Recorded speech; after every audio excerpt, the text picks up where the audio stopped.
Miss Marilu.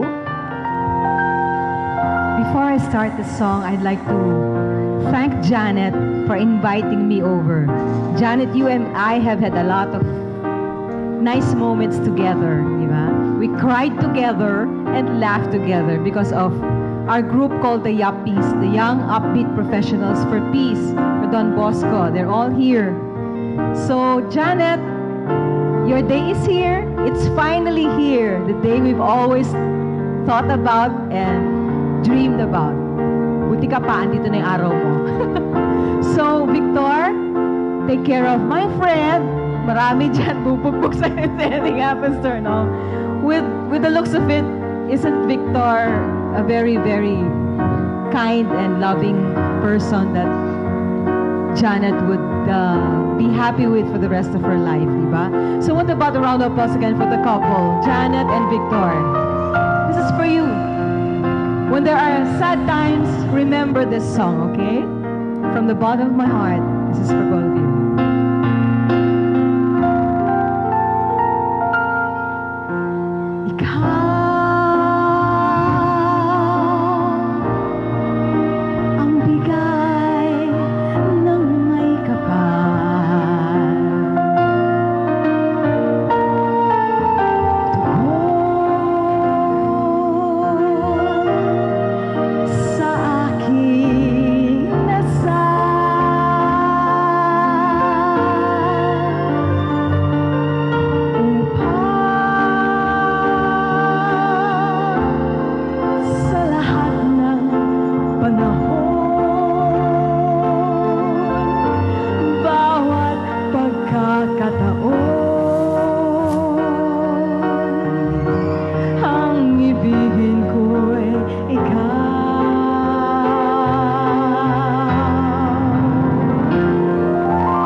Thank you, Marilu. That was